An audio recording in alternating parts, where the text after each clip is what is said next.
ప్రకటన గ్రంథం ఏమంటుందంటే 14వ అధ్యాయం 13వ వచనములో యోహాను పరలోకము నుండి ఒక స్వరమును వింటున్నాడు. ఏమిటి ఆ స్వరము? అంతటా ఎప్పటి నుండి ప్రభువునందు మృతులు ధన్యులు. ఎవరు ధన్యులటండి? ఎవరైతే ప్రభువునందు విశ్వాసం ఉంచుతారో, ఎవరైతే ప్రభువుని రక్షకుడిగా అంగీకరిస్తారో, ఎవరైతే పరిశుద్ధుడైన యేసయ్య రక్తము ద్వారా కడగబడతారో వారెవరట? ధన్యులు. అమ్మగారు ఎంత ధన్యకరమైన జీవితం అండి ఆవిడిది. మరి ప్రతి మానవుడు ఏదో ఒక రోజున చనిపోతాడు. నేను చనిపోనండి 100, 150, 200, 300 సంవత్సరాలు బ్రతికేస్తానన్న మగాడు ఎవడో లేడు. మరణము తథ్యము. కొందరు ప్రమాదాలు జరిగి చనిపోతారు, కొందరు అనారోగ్యాలతో చనిపోతారు, కొందరు వృద్ధాప్యము వచ్చి చనిపోతారు, మరికొందరు ఆత్మహత్యలు చేసుకుని చనిపోతారు. చావు మాత్రము డెఫినెట్, చావు అనేది ఖచ్చితమే. మరి అలాంటి చావు చిన్న వయసు వారికి వస్తుంది, యవ్వనంలో ఉన్నప్పుడు వస్తుంది, వయసు పైబడి వృద్ధాప్యంలోకి వచ్చిన వారికి వస్తుంది. ఎవరికైనా చావు అనేది వెంటనే వారు వెంటనే తిరుగుతూ అవకాశం వచ్చినప్పుడు, దేవుని పిలుపు వచ్చినప్పుడు చావు కంపల్సరీ వస్తుంది. కాస్త ముందు వెనక అవుతుందంటే ఎవరికైనా కాస్త ముందు వెనుక మరణం వస్తుంది తప్ప మరణము ఎవరిని విడిచిపెట్టదు. అయితే మరి మరణించిన తర్వాత, ఒక మనుషుడు మరణించిన తర్వాత ఆ మనుషుడి యొక్క స్థితి ఏమిటి? మనం అనుకుంటాం ఇంకా మనుషుడికి స్థితి ఏముందండి, పెట్టులో పెడతారు, సమాధిలో పాతి పెడతారు. కొందరు అనుకుంటారు ఇంకా మనుషుడికి స్థితి ఏముందండి, కట్టెల మీద పెడతారు, మరి అక్కడ దహన సంస్కారము చేస్తారు. కాదు, ఆ శరీరంలో ఉన్నవాడే నిజమైన మనుషుడు. ఆ మనుషుడు ఆత్మని పిలువబడుతున్నాడు. ఆ ఆత్మ ఇప్పుడు ఎక్కడ ఉంటుంది, ఎక్కడికి వెళుతుంది అనేదే మనం యోచన చెయ్యాలి. అయాత్మ కోసం యోచన చేసినప్పుడు మనం అందరము కూడా ఒక పదిలమైన సురక్షితమైన శాంతి సమాధానములు ఉండి ప్రేమ దొరికే దేవుని సన్నిధి ఉండే చోటును కోరుకుంటాం. మరి ఆత్మ ఏం చేయాలి? ఇక్కడ ఉన్నప్పుడు అక్కడికి వెళ్ళాలంటే, దేవుడిచ్చిన ఆ గొప్ప చోటుకి మనం చేరుకోవాలంటే ఇక్కడ ఉన్నప్పుడు మనం ఏం చేయాలి, ఎలా సిద్ధపడాలి అనేది మనము ఆలోచన చేసుకోవటము ఎంతో ప్రాముఖ్యమైనది, చాలా ప్రాముఖ్యమైనది. అందుకే ఇక్కడ మనము చూస్తే ఒక వ్యక్తి అంటే 2 దృక్పథాలలో వాడు మరణాన్ని కలిగి ఉంటాడు. ఒకటి ఏమిటంటే పాపములోనే ఉండి చచ్చేవాడు ఒకడు. ఒక వ్యక్తి ఎందులో ఉండి చస్తాడటండి? పాపములో ఉండి. మనుషులు పాపము చేస్తూ ఆ పాపములోనే ఉండి నిజమైన రక్షణ పొందక, మారు మనసు పొందక, దేవుణ్ణి అంగీకరించక, యేసు రక్తము ద్వారా కడగబడక వారు ఏం చేస్తారు? ఈ భూమి మీద జీవిత కాలాన్ని ముగిస్తారు. అందుకే యేసు ప్రభు అంటారు, అక్కడ ఒక పెద్దలు ఉన్నారు, శాస్త్రులు ఉన్నారు, మత ప్రవిష్టులు ఉన్నారు.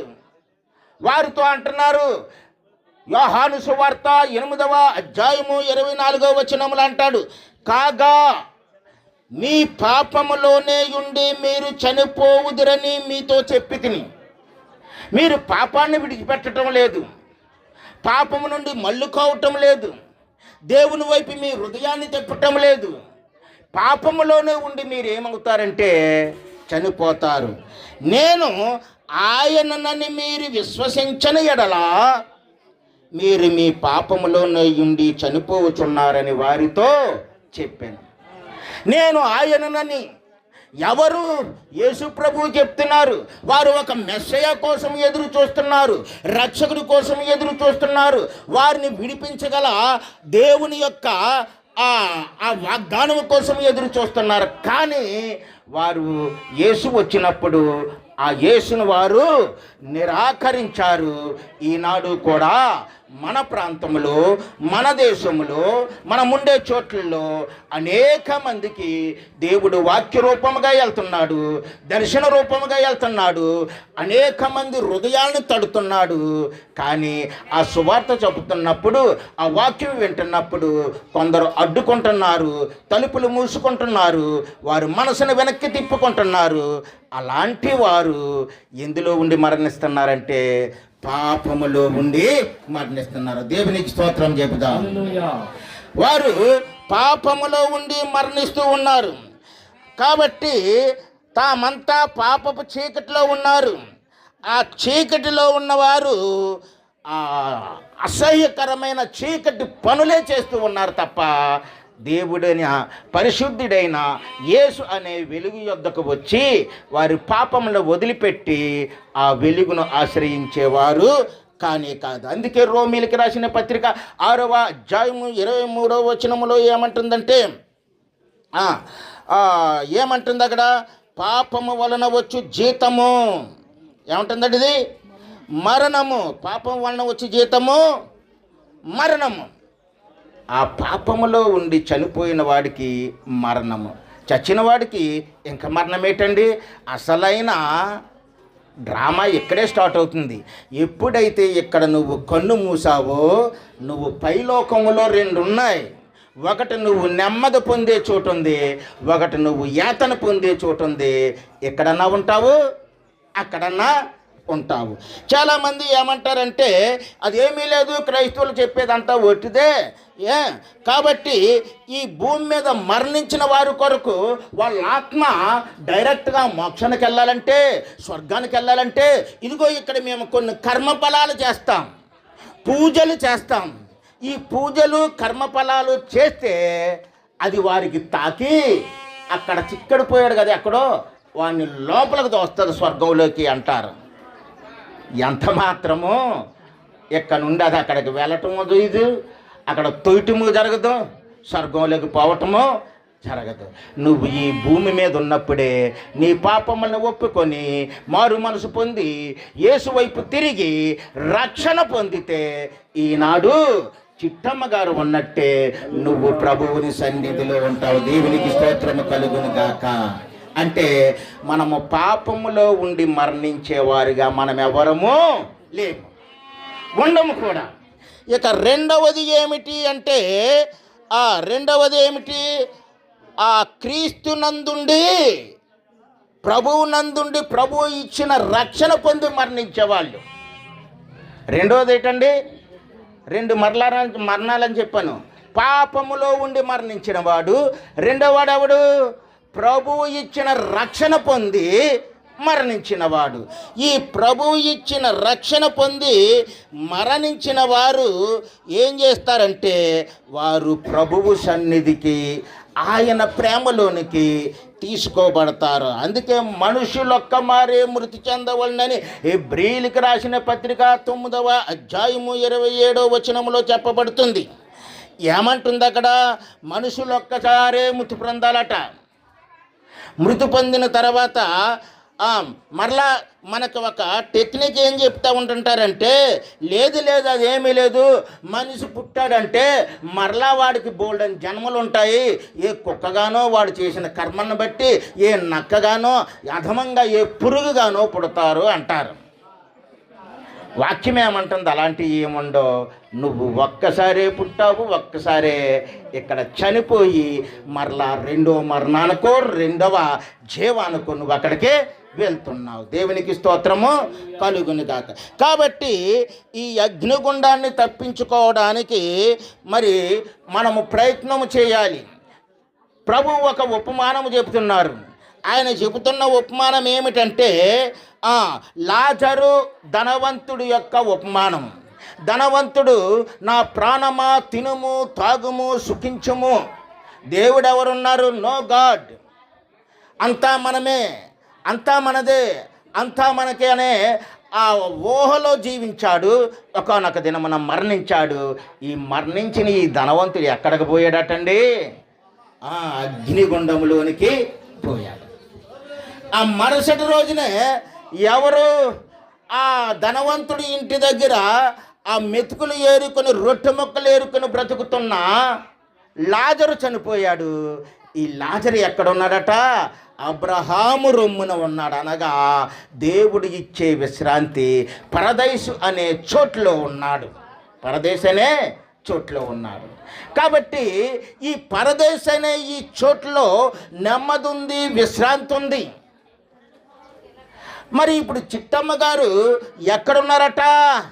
ఆ పరదేశులో మనము ఎదురు చూచి ఆ రక్షణ పొందిన వారందరూ ఎదురు చూసే ఆ గడియ వరకు, ఆ తీర్పు దినం వరకు, యేసు వచ్చే వరకు కూడా అక్కడే ఉంటారు. రోమాలోనే 6వ అధ్యాయం 23వ వచనములో ఏమంటుంది? ఈ నరకమును తప్పించుకోవాలంటే, ఈ బాధను తప్పించుకోవాలంటే దేవుడు మనకు ఒక చాయిస్ ఇచ్చాడు. ఆ వాక్య భాగములో ఆఖరు భాగం ఏమనుందంటే, అయితే ఆ దేవుని కృపావరము మన ప్రభువైన యేసుక్రీస్తు, మన ప్రభువైన యేసుక్రీస్తునందు మనకి ఏమిచ్చాడట? నిత్యజీవం. ఓ ప్రియమైన విశ్వాసి, ఇంకా వింటున్న వారులారా, ఈ లోకములో పడి ఎంతకాలం మనం నశించిపోతాము? నరకము మన కొరకు పొంచి ఉంది. ప్రభు మనకు ఒక అవకాశం ఇచ్చాడు. అవకాశం ఏమిటంటే నీవు రక్షణ పొందే అవకాశం. ఆ వరమే యేసుక్రీస్తు నరుడిగా ఈ లోకానికి వచ్చాడు, బోధించాడు, నీ కోసము సిలువ ఎక్కాడు, నీ కోసము ఆ సిలువ మీద రక్తము కాచాడు, మరణించి సమాధి చేయబడి 3వ దినమున ఆయన ఏం చేశాడండి? లేచాడు. ఇదిగో చూసారా, నేను 3వ దినమున ఎలాగైతే మరణమును తొక్కి, మరణమును గెలిచి, మరణమును ఓడించి ఎలా లేచానో, నా యందు విశ్వాసముంచి ప్రతివాడు కూడా, రక్షింపబడిన ప్రతివాడు కూడా అలాగే ఆ దినమున లేపబడతారని దేవుడు మనకొక ఎష్యూరెన్స్, నిరీక్షణ అనేది దేవుడు మనకొక ఎష్యూరెన్స్ ఇచ్చాడు. అందుకే 11 యోహానులో 25వ వచనములో అందుకు యేసు మార్తతో అంటున్నాడు, ప్రభువా, తమ్ముడు చచ్చిపోయాడు, నువ్వు ఉంటే ఇక్కడ బ్రతుకును, నువ్వు లేవు, మాకు చాలా బాధగా ఉంది అంటే ఆమె డౌట్లను క్లియర్ చేస్తున్నాడు. ఇక్కడ చనిపోయిన వారిని 3 లేపారండి యేసుక్రీస్తు వారు. 3. ఒకరు ఎవరు? యాయీరు కుమార్తెను. వెంటనే ఆమె చనిపోయింది. చనిపోయిన రోజునే ఆమెను లేపేశాడు. చనిపోయిన ఆ కుమార్తెను లేపేశాడు. లేపేస్తే అక్కడ ఉన్న యూదులు మామూలులా ప్రభువుని పట్టుకోవాలి, తప్పు పట్టాలని చూస్తున్నారు. చేశాడులే మీ ప్రభువు. ఆమె కోమలోకి పోయింది. కోమలో ఉన్న వారిని గట్టిగా పిలిస్తే తలితకోమే అని పిలిస్తే ఆ సౌండ్ వెళ్ళి లేచిపోయింది అన్నారు. ఒకటో రోజున లేపితే ప్రభువుని నమ్మలేదు. ఇక రెండవ సంఘటన ఏంటంటే, నాయన్ అనే ఊర్లోకి వచ్చారు. ఆ గవిని దగ్గర నుండి ఒక పాడి వస్తుంది. ఆ పాడి మీద విధవరాలు కుమారుడు ఉన్నాడు.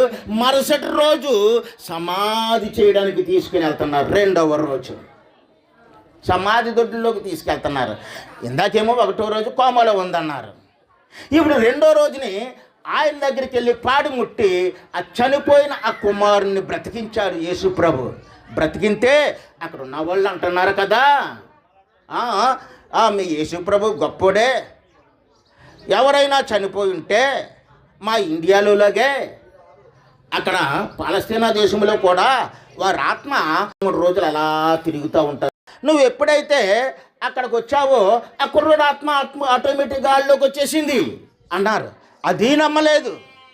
ఇప్పుడు సీన్ ఎక్కడికి వచ్చిందంటే బేతనీయలో ఉన్న కుటుంబం దగ్గరికి వచ్చింది. కుటుంబం దగ్గరికి వస్తే మార్త అంటుంది, ప్రభువా నువ్వు బ్రతుకు, నువ్వెక్కడుంటే నా తమ్ముడు చావకుండా ఉండను. ఆయన అంటున్నాడు, అమ్మా నన్ను నమ్ము, జీవమును పునరుద్ధానమును నేనే. నన్ను అక్కడ తీసుకెళ్ళండి, సమాధుల దగ్గర తీసుకెళ్లారు. ఎన్ని రోజులకు వచ్చాడనుకుంటున్నారు అక్కడికి? 4 రోజులు. ఎన్ని రోజులకు వచ్చాడండి? 4 రోజులకు వచ్చాడు అక్కడికి. 4 రోజులు అయ్యాయి అక్కడికి వచ్చేటప్పటికి. 4 రోజులకి శవం ఎలా ఉంటుంది? డీకంపోజ్ అవుతూ ఉంటుంది, అంటే కంపు కొడతా ఉంటుంది, కొన్ని అవయవాలు చెడిపోతూ ఉంటుంటాయి, వాసన వస్తూ ఉంటుంటుంది. ఆ సమాధిలో నుండి ఆయన్ని ఏం చేశారండి? ఇప్పుడు లాజరు బయటికి రా అంటే వచ్చేసాడు. కాబట్టి యేసు ప్రభు వారు ఇక్కడ అంటున్నారు, జీవమును పునరుద్ధానమును నేనే, నా యందు విశ్వాసం ఉంచేవాడు ఎన్నడను చనిపోయినను బ్రతుకును.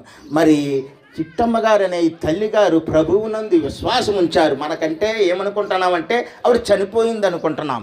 దేవుని వాక్యం ఏమంటుందంటే ఆమె బ్రతుకుంది. చప్పట్లు కొట్టి దేవుని మహింపరచండి. ఆమె బ్రతుకుంది. ఇక్కడ చూస్తే ఆ నిరీక్షణ మనకు ఉండాలి. మరి ప్రేమసాగర్ కుటుంబం కానీ, విత్తనాల వారి కుటుంబం కానీ, చిన్నవారి కుటుంబం కానీ, వారి బంధువులు, మనవరాళ్ళు, వారి చుట్టాలు అందరూ కానీ మా అమ్మమ్మ లేదే, మా బంధువు లేదే, మా అమ్మ లేదే అని దుఃఖిస్తారు. ఈ వాక్యం ఏమంటుందంటే నిరీక్షణ లేని ఇతరుల వలె, ఎక్కడా తెస్సలోనికీయులకు రాసిన 2వ పత్రిక 4వ అధ్యాయం 13-18 ఉంటుంది, నిరీక్షణ లేని ఇతరుల వలె మీరు దుఃఖపడకూడదు. ఎందుకంటే ఆమె ప్రభువును నమ్ముకుంది, ఆమె రక్షణ పొందింది, దేవుని దగ్గర హాయిగా విశ్రాంతి తీసుకుంటుంది. ఆ యేసు ప్రభువు మృతి చెంది లేచినట్లే మరలా ఆయన 2వ రాకడలో వస్తున్నాడు. 2వ రాకడలో వచ్చినప్పుడు ఆ ప్రధాన దూత బోర ఊదినప్పుడు, ఆయన మధ్యాహ్న ఆకాశంలోకి వచ్చినప్పుడు ఈమె ఏం చేస్తుందట? మొదట వీరినే లేపుతారట, ముందు చనిపోయిన వారినే లేపుతారట. ఆ తర్వాత ఛాన్స్ ఇప్పుడు వచ్చేస్తే దేవుడు మొదట ఎవరు లేపుతారండి? మొదట ప్రభువుని ఎవరు చూస్తారు? చిట్టమ్మ గారే. మనం చూడం. ఆ తర్వాత వాళ్ళ వెనకాల వెళ్తాం మనం, సెకండ్ పార్టీ. ఆ తర్వాత ఏం చేస్తాం? వాళ్ళ వెనకాల వెళ్తాం.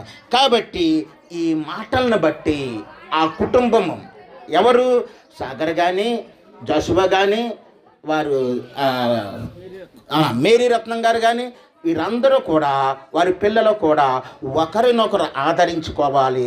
దైవ సేవకులు చెప్పిన మాటలు ఆదరణ కోసం అనుకుని చెప్పి మీరు నమ్మి ఆ అమ్మ దేవుని సన్నిధిలో ఉందని విశ్వసించాలని కోరుకుంటూ, ఈ అవకాశం ఇచ్చిన మా పాస్టర్ గారికి, ఎవరికి, మా ప్రియమైన కిషోర్ బాబు గారికి దేవుని నామమును బట్టి వందనాలు చెల్లించుకుంటూ ముగించుకుంటున్నాను సార్. Thank you. కొంచెం సమయాన్ని ఎక్కువ తీసుకున్నాను. అందరూ చప్పట్లు కొడుతూ దేవుని మహింపరుచుదాం. పిల్లల చాలా నిరీక్షణతో కూడినటువంటి మాటలు. మన బ్రతుకులో మరణం ఎంత విలువైంది, అది ఎంత నిరీక్షణతో కూడుకుందో. ఒకవైపు టైము